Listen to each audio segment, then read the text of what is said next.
In 2023, cash transactions fell below 20% in advanced economies for the first time. Why are governments and banks so eager to accelerate this shift? It's not a conspiracy. It's simple economics. Producing a single $1 bill costs the US government about 6.2 cents. Producing a digital transaction costs a fraction of a penny. But there's a darker reason central banks are so eager to push us into the digital abyss: traceability. Physical cash is the last remaining tool of financial privacy.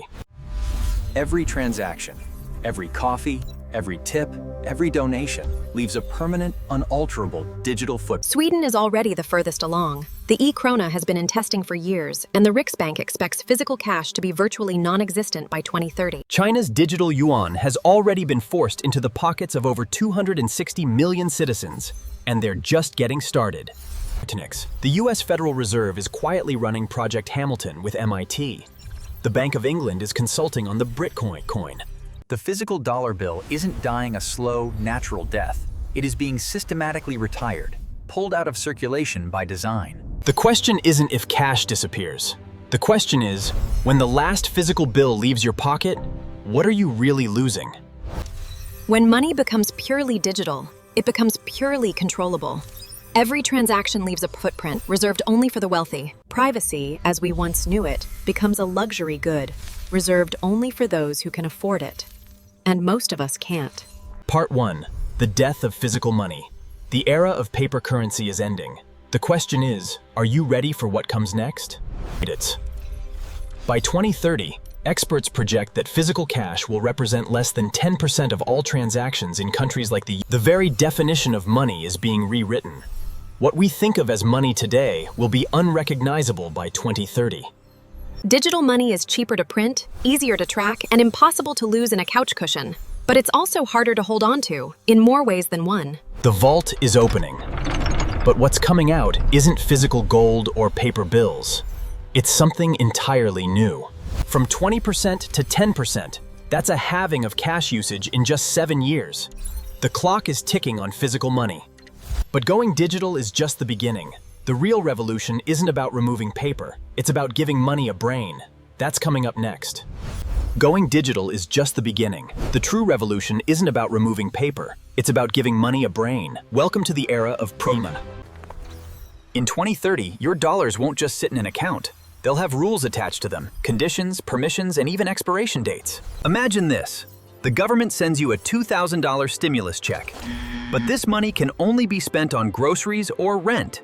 The code won't allow it. Try to buy a foreign sports car? Declined. But try to buy groceries for your family? Approved instantly. The money knows exactly where it's allowed to go. Or think about your child's allowance. You send them $20 digitally, but it can only be spent at educational stores or bookshops. They try to buy a video game? The transaction is declined instantly. But when they try to buy a textbook at an approved bookstore? Approved instantly. The money knows where it came from, where it's allowed to go, and what it's allowed to buy. This technology is called smart contracts. It's built on blockchain architecture, but you don't need to understand the jargon. All you need to know. This is where the narrative splits into two warring camps. On one, economists argue this is the most efficient system humanity. Economists at the International Monetary Fund argue that programmable money kills fraud instantly, makes tax collection effortless. But civil rights advocates warn that programmable money is the ultimate leash. Programmable money is a leash. The question is, who holds the other end? And what happens when they decide to pull? What stops them from programming your money to stop political donations? Or to restrict spending based on your social media behavior? What stops them from linking your spending permissions to your social credit score? The technology exists. The question is, will it be used? The truth probably lies in the messy middle. But one thing is certain, your money will no longer be neutral. It will have a purpose baked into its code. Who decides what's moral? Who decides what's allowed? That's the question we haven't answered yet. The journey to success isn't just about goals. It's about believing in yourself. When money is physical, you feel it, you count it, you hand it over. That pain of parting with a 20. But when you tap a card or scan your face, that pain response drops by over 50%. You spend more because it hurts less. By 2030, when payments are completely invisible, No wallet, no card, no PIN pad. Behavioral economists at MIT predict that by 2030, the average person will spend 30 to 40% more daily.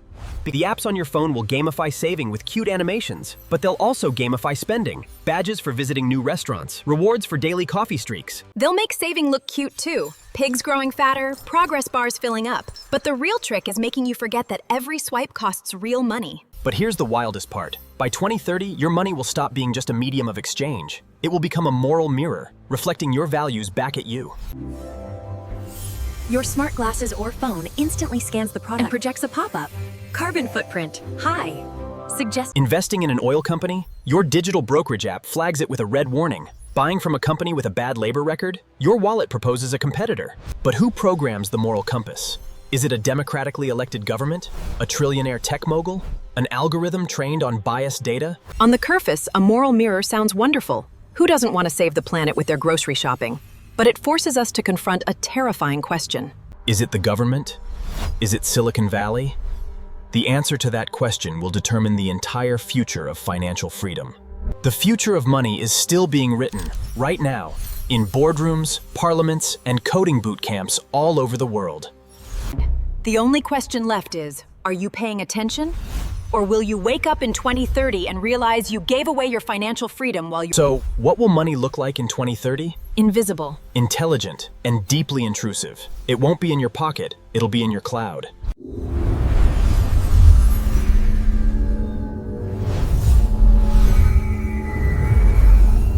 The biggest question isn't what money will look like.